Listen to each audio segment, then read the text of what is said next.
and you can make $50 a month and never have to sponsor anybody, and there you are. So it's not going to take me a little while to determine that. Now, if you tell me that, hey, I want to be a direct distributor, I want to retail products and sponsor people. I want an organization of people. Now, my question to you is going to be, when do you want to be a direct distributor? Do you want to be a direct distributor in 90 days? Do you want to be a direct distributor a year from now? Now, I think it's very important that I tell you a very, very important thing we found out. It only takes 90 to 120 days to make direct. Now, I'm going to say it again. It only takes 90 to 120 days to make direct. If you stretch it out over 12 months, you will put about 3 times the work into your business if you do it in 12 months as opposed to 90 to 120 days. You actually spend fewer nights, you spend less effort by doing it quick. It's a thing called momentum that you establish. And so it's important. That's why we're doing this thing. We're basically telling you these things tonight so that you can get momentum on your side when you start your business. Because when you get momentum on your side, hey, listen, you've got the game licked. And that's why it's important for you to listen to what your sponsor and what the direct in the business tells you to do. They're only telling you because they've already been down the road before, and I'm sure that there's going to be a lot of people that will listen tonight and they'll say, well, but my friends are a little bit different. But I'm in just a little bit different situation. My people, I understand how those guys do it, but I don't think I need to do it that way. And all I'm going to tell you is that if you think like that, you're going to spin your wheels for several months, like I did. I did a wheel spinning act for 90 days. And after 90 days, I was sick and tired of spinning my wheels, and I said, Dexter Yeager, tell me how to build this business. And he told me how, and in 90 more days, we were directs. Okay, so now I've decided I'm going to listen to the people that know how to do what I want to do.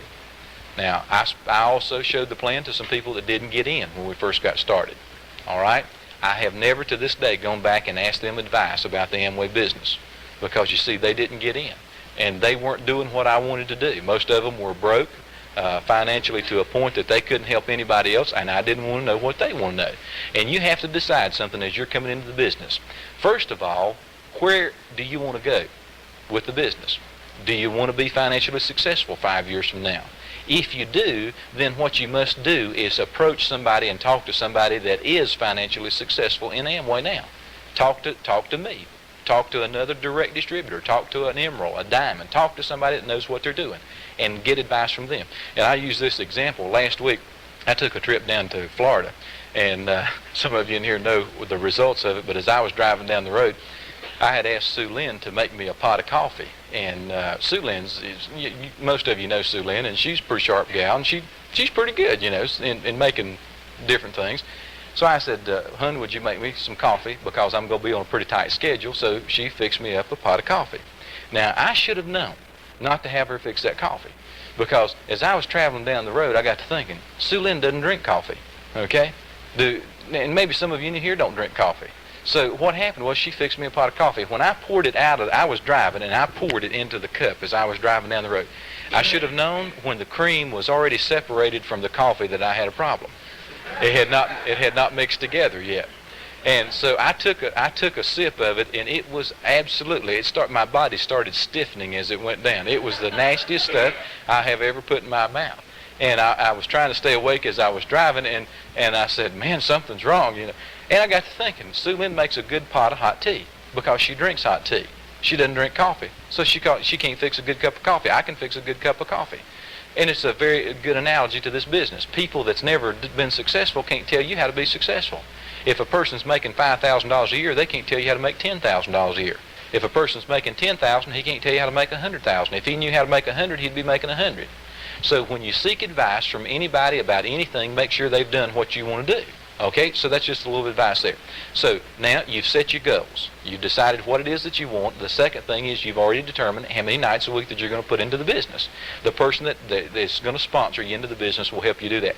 Let me tell you something about your sponsor and your upline. Your sponsor and your upline are committed to helping you be successful in this business. I mentioned a while ago that now is the time to get in the business, and I'll tell you something that we're excited about. Last week, or within the past 2 weeks, I personally have done meetings where we have had, in opportunity meetings, well, for example, in Florida, we had over 1,500 people in opportunity meetings in Florida in the past couple of weeks. let me give you some results of what's happening. Some of you tonight filled out a guest registration card, and all it is just a registration about who you are, name and address, and a few items like that on there, and then you indicated whether you were interested or ready to go, you wanted to be put on a mailing list or whatever. Now, after filling the card out, let me give you some results about what's happening now.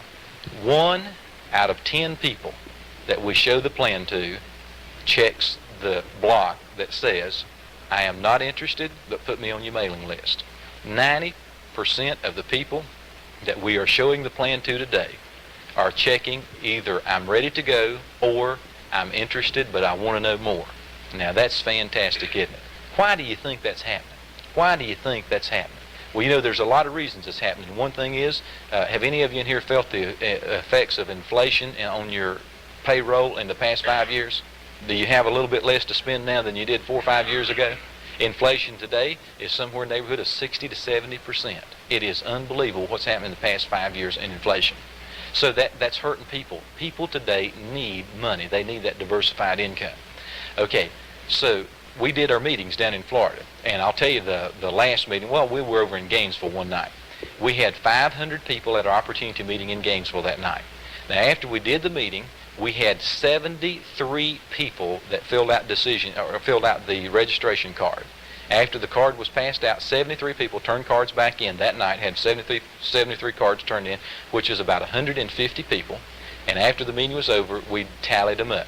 6 out of the 73 indicated that they were not interested, but they wanted to be put on the mailing list. Now, those are good odds. Saturday night in Orlando, Florida, we had another opportunity meeting. We showed the plan there. We had 800 people at the meeting. And we had a very adverse situation in explaining the plan. We had a band next door playing to high heaven, and they were going wild. And when the meeting was over that night, we had 223 people that filled out guest registration cards, which would be about 400 or more people that showed up to see the plan that night for the first time. Out of that, now hang on to this, only 7 people out of that group said we're not interested. 216 people checked a positive response. And I think it's important that you know that. And the reason I think it's important is this. First of all, know that you're getting into a business that's exciting. You're getting into a business where other people are coming into the business too. Now, look around. Who are the people that are involved in the business now? Now, I personally made a judgment on the business of one thing. I wanted to be involved with the guy that showed me the plan. I wanted to be involved with people like Dexter Yeager and other successful business people. I wanted to be involved with people like doctors and lawyers and different people like that. I wanted to be involved with somebody like Bob Richards, who advertised Wheaties on television for years. He's, the heart of the champion, all the things that he did. Bob Richards is in the Amway business today. He personally sponsors 16 direct distributors. Now, Bob Richards doesn't need to be in the business financially for any reason. He's very successful. He's got a 10,000-acre ranch on the other side of Dallas, Texas. They just discovered natural gas on the property last year, and I personally know, well, I can't tell you that, but what he was offered for the ranch just a few months ago. He's a lousy tennis player because Bill Britt beat him in tennis down at Key Biscayne, Florida a couple of weeks ago, but Bob Richards is a good friend of ours. Now, there's some other famous people in the business. Now, I don't know, there's really not any need to get involved and tell you about a lot of them, but what we want to do basically is just really to get you to a point of being excited about the business now. Okay, you've set your goals, you've determined your time involvement in the business, and the next thing we'll talk about is this. How do you get people over to see the plan?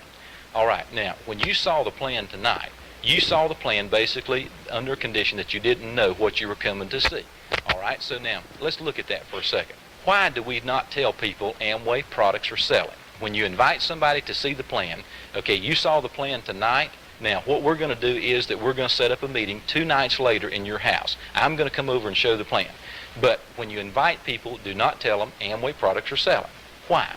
Okay, because of several reasons. Now, if a person knows anything about the Amway business, they may know somebody that used to sell some product in their neighborhood. Okay, they may know somebody like myself. If they know somebody like us, maybe that lives in a house that we live in, or maybe somebody like Dexter Yeager or Bill Britt or Tom Payne, Dr. Tom Payne down in Gunnersville, Alabama, they may say, man, yeah, that's exciting. I want to be involved in that business. But what if they don't know that about the business? What if they assume that it's some small operation, some Mickey Mouse deal? give them the same opportunity that you and I had, and that was to see the plan with an open mind. The person that called me and showed the plan to me did not tell me what it was, and I am glad this day that he didn't. I have 5 directs that personally told me one thing. They said, Rick, if you would have told me what it was, we wouldn't have gotten into business. All 5 of those directs today are either pearls or emerald directs, making incomes of over $20,000 a year out of this business. They are glad I didn't tell them. So I'm just saying, don't tell them. Now, in getting a prospect list, let me tell you where to get your prospect list. Go back to some basic things that you've got. First of all, who did you write Christmas cards to this year? Okay? Who are some friends that you live beside of? Who do you go to church with? Who do you work with? Who did you work with? What about your neighbors? What about some relatives? Go down through the list of people that you know and write down everybody that you can think of on the list. Pull the amogram that you were given tonight out. Pull it out and look through it and look at the occupations in the amogram. And then after you look at the occupations in there, write down anybody that you know that's a doctor, anybody that you know that's a printer, anybody that you know that's a truck driver, a school teacher. Who do you know that's a college professor? Get as long a list of names as you can. Now, let's go to the meeting. How are you going to set up the meeting? You call the people and invite them. A couple pointers on it. First of all, put you a clock in front of the telephone. Do not talk over 90 seconds. All right? Do not talk over 90 seconds. Pick the telephone up, and here are some questions that you ask the person. Now, if I were calling you to invite you to a meeting, I would pick the phone up, and my first question to you would be, is this. Hi, Bill, how you doing? Great. Listen, let me ask you something. What are you doing next Tuesday night? Or what are you and Mary doing next Tuesday night? Okay? Oh, you're not doing anything. Fine. Listen. Do you remember a couple of weeks ago, we were talking, and you mentioned something about you wanted to build a new house, but you seemed to be in a financial situation that you couldn't. Okay, listen, I think I've run into something that we can solve that problem. I want you and Mary to be over here at the house Tuesday night at 8 o'clock, and I want you to meet somebody, a good friend of mine, and we're going to talk some business. Okay? Now, be there at 8 o'clock. Listen, I'll see you then. Okay, now that's an approach that we use. Here's basically what we're saying. First of all, you ask them what they're doing that a particular night. The second thing is, if they're doing something, ask them to cancel it. Ask them to cancel it. Now, if they're doing something and you ask them to cancel it, they're going to have more respect for what you're doing. All right? The third thing is, after they say, well, I guess we can come over. I guess we don't have anything. Now, they may ask a question, and they may not. A lot of times, people don't even ask a question.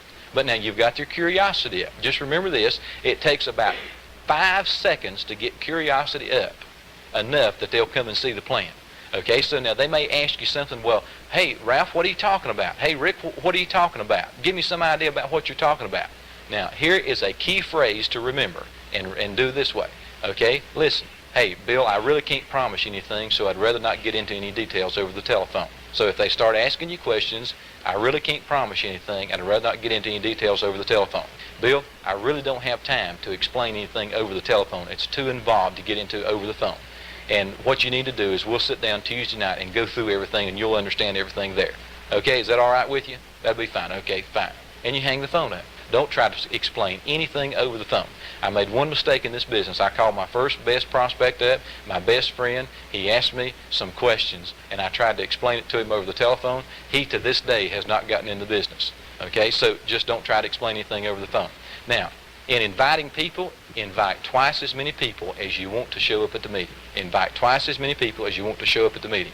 Now, you're going to get asked questions if you expect questions. If you do get some questions, like I said, handle it. Well, I can't really go into any details. I don't have time to get into any details over the telephone.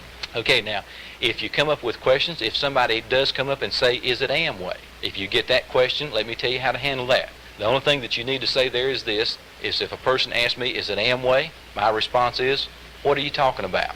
Or, what's that? Now, let me tell you, if you get that question, ask, what are you talking about? And then shut up and listen. Don't say anything. And let them explain to you what they're talking about. They may come back with something like, well, it's that door-to-door thing, or it's some kind of Mickey Mouse deal, or it's not really something, and just listen and just say, well, I really don't understand what you're talking about. I tell you what, come on over Tuesday night and we'll explain what we're talking about. And hang the phone up. That's it. Now, I to this day have never had anybody walk out of a meeting mad. Anybody that we've ever shown a plan to, we've had good response. People are excited and interested in making money. Now, so we take off now, and we're going to set the meeting up. If you want 10 couples there, invite 20 couples that say they're going to be there. because you're going to have babysitter problems, you'll have people that have to work late, you'll have sickness, you'll have a lot of things, meetings will come up. So if you want 10 couples, invite 20. Okay, now let's go to the meeting. Now when we have the meeting, when you start the night when people come to your house, the first thing that you put on, and watch the way you dress, but the first thing you put on is a smile. All right? A great big smile from ear to ear. And when they walk up to the door and see you smiling, the first question they're going to ask is, what have you been doing? Now, they think you done gotten something, and boy, they're going to be worried about what you're doing. And you're going to build curiosity. The next thing is, look like a businessman. And when I say look like a businessman, I explained tonight how I mean look like a businessman. Okay, business people, if you want to know what a business person looks like, go down to the airport and look at businessmen getting on a plane, going to do business, and you can find out what a businessman looks like. Okay, so now do that. In the meeting that night, when I come in, you will have some chairs, or you may have people sitting in your den. If you need extra chairs, don't put them out until the people come in the door. Keep them in a closet or keep them in a back bedroom. And when people come in, just bring out what you need. Let's say that you had 10 couples invited, and we wind up that we got 7 couples there. Don't mention anything about the couples that don't show up, or we're expecting more. By 8:15, we are going to start the meeting. I'll start the meeting. Maybe you've introduced me to some of the people beforehand, but at 8:15, we start the meeting, and here's the way you introduce me. All right, one thing is that the board has already been set up in the room, and I'm going to be at your house doing the meeting, so the board is set up, and you would introduce me and say, ladies and gentlemen, I'd like for you to meet Rick Setzer. He's a good friend of mine, and he is a very successful businessman. I want you to listen to him. He will be explaining the business tonight, so listen to him with all ears. The main thing is for you to put a stamp of approval on me, okay? Now, I draw the circles, and I show the plan. After I show the plan, we come to the break. Now, at the end of the meeting, we have break, and that's where the coffee and the refreshments and the cookies and stuff are served at that time. So when we start having the break, just remember this. Keep the conversation on the business. You gals, make sure that you keep the conversation on the business. Us guys will keep it on the business. And then at the end of the meeting, we're going to give everybody some literature and some products and different things to take home. Now, it will normally be boxed up, and in the box, it may be in one of our white boxes. Some people call them information boxes. You can call them anything that you want to. It's going to be information for people to take home that night. All right, so when people take that home, they will have products, they will have some tapes, they will have some literature that they can listen to, that they can read, and that they can try. Okay? So that's going to be the end of the meeting now. So I think that as far as covering that, but as fast as you can. Another thing in meetings, let me mention this, is that to be sure that we don't have any children in the room. For heaven's sakes, don't put any children in the room. The next thing is get all the cats and dogs out of the house, and try not to get them together so that they're fighting outside. Be sure to put the board at the other end of the room away from the traffic, okay? Put it away from the traffic area in the room. Now, so we've covered several things. We talked about setting the meeting up, how you introduce me. All you need to do is tell people that I'm in business. And then the decision pack, when we hand the decision pack out, we're going to have to be sure that in a couple of days we get back in touch with those people. Now, at the meeting after the meeting, in the meeting after the meeting, when we finish up totally, my goal is to finish that meeting in less than 2 hours so that people can come in and leave by about 10 to 10:15. I want them to be able to leave by that time. They're going to ask some questions after it's over with. You be sure and watch me and listen and watch what I do, because you're going to be doing that in the future, all right? Now, is there anybody got any questions about anything? Is there anything that I didn't cover in this part to this point? Can you think of anything that needs to be mentioned yet? Or does that cover and get us pretty well down to the wire? You think you can invite somebody? You think you can get somebody to a meeting with what we've covered right here?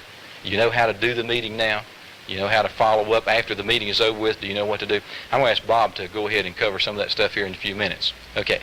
I don't know of anything else. I think that'll pretty well cover us to this point. If we have any questions, anybody have any comments or anything about that? Oh, okay. Good question. One question is this. What happens if you call 3 or 4 people on the phone and for some reason it's not clicking? You're not getting some good positive response. Please do this. Don't call 30 prospects and keep on calling and keep on trying to do something. Make sure that if you call 3 or 4 prospects or 3 or 4 people and you're not getting some good positive response, hang the phone up and call your sponsor. and let him tell you. Maybe you're doing a little bit of something wrong. So be sure not to call 30 or 40 people and start messing people up. If you call 3 or 4 and you don't get some good positive response, cut it off, okay? And hang the phone up and call your sponsor. Any other comment, Hal? Anybody got? Does that about cover everything then? Okay. Now, what I want to do now is this. I'm going to turn the thing over to Bob and let him cover some things, and we'll wrap this thing up here in just a few minutes. But there's some other parts of the meeting, and I'll let Bob wrap it up. So what about, let's bring old Bob Crisp up, a Diamond Direct from Tulsa, Oklahoma, and let's show him what Greenville thinks of it. The best thing for you to remember and to keep in mind is that as you're doing the follow-up, you are the doctor. They are the patient. You take this doctor-patient relationship, you major in the fact that you are the one who shared the greatest opportunity in the world with them, and that you have something for them, and that they have the opportunity of deciding, of making the right decision, okay? If you give them all the information that they need to have, they will make the right decision if your attitude is one of, hey, this is exciting, we're ready to go. We know you're excited about it. Let me give you an example. Kay Fletcher has a direct today that when he showed them the business, they listened to the tapes, they read the book, they left him on the television beside the door. When he came over to the house that night, they were going to tell him, we've decided not to do it. He came by 6:15 on his way home from work to do a little follow-up. He comes whistling up the walk. They'd already decided they were going to meet him at the front door together for power, you know. They was going to do it together. They was going to tell him they were not going to get in the business. He comes whistling up the walk with a spring in his step and a smile on his face, and they met him at the door, and before they could ever say anything, he said, "Hi, listen, it's great. We're so excited about you guys getting in the business. Thursday night we're going to have a great meeting. You're going to invite a few people over. It's going to be just great. It's wonderful. We're going to walk the beaches of the world together. I'm so excited about you getting in." And they said, we just didn't have the heart to tell him we weren't going to do it, so we had the meetings. Half a dozen people got into business, and here we are today, making a lot of money from the business, very, very free, very financially secure as a result of a person's attitude. And so I'm telling you that in your follow-up, your attitude is the basic reason why people will get into business. If you go in the house with the attitude, well, I wonder what they're going to do, chewing your fingernails with a very dour expression, very nervous, you know, sweat breaking out on your forehead and your upper lip, and you're very, very nervous. What are they going to do? What are they going to do? I can tell you what they're going to do. They don't have any confidence in you, and they're not going to get in. But on the other hand, if you walk up with a smile on your face and you have a little bit of vigor and enthusiasm in your walk, and you have a firmness in your handshake, and you look them in the eye, and you're really confident, hey, it's going to be exciting as you get into business, we're going to have a great time, and you really put it forth that you're going to help them, and you really show concern for them. Now, I don't mean that you have to be a glad-hander, false backslapper, and try to do it that way. I'm not talking about insincerity. I'm talking about a sincere, genuine enthusiasm that says to them, we're an important person, and we want to see you in our business because we think our business is very important, and we think it's very much for you as it is for us. The question that Rick said to use during the opportunity meeting is a question that I like to use in the follow-up, and I think it's a very important one. So you write this one down, and you use it just exactly this way. And that is, when you go in and you sit down with them, the first question out of your mouth is the question that you ask them perhaps in the meeting after the meeting. John, what did you like best about the Amway business? What did you like best? Now, perhaps he has already told you as you walk in the door, perhaps he's already told you, look, we've decided right now, we've talked it over, Mary and I have talked it over, and we've decided that we're really not going to do it at this time. You look at him, you smile real big, you don't look down, you don't look depressed, you don't look away, you don't turn red in the face, you just smile at him and say, fine. Tell me something, John. What was it you liked best about the business? Now, that's a real disarming question because he's just now told you he wasn't going to get in. And now you're asking him to think positive about a business that he's not going to get into. And you say, look, John, if you were going to get in, who would be the first person you'd want to sponsor in the business? 2 questions. The first one, what did you like best? And then you shut up and you let them tell you what they like best about it. I mean, surely you like something about it, John. I mean, if nothing else, you had to like the way I did it. You did think I did a good job, right? I mean, you had to like the money. Almost everybody likes the money, right? What would you spend the money for, John? Why did you like the money? Xerox spent over $100,000 trying to discover what the most powerful, pointed question was in the human language. And they discovered that it was those 3 little letters, W-H-Y, why. And most of us spend too much time trying to sell a plan when if we would listen, somebody else, they would hang themselves. They would talk themselves right into it.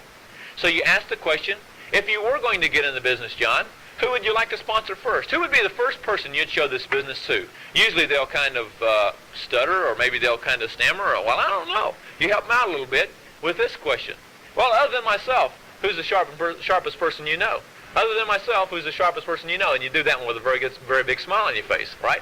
And he says, well, I don't know. I guess that would have to be old, that has to be old Pete Dillinger out here. Oh, what does Pete do? Well, he's an engineer at Douglas. Does he like it? How long's he been at it? Ask him some questions about Pete's. Why would you show this thing to Pete? Well, he's just crazy enough to go for something like this. Oh, really? Okay. Well, how many children does Pete have? What's Pete do when he's not playing engineer at Douglas?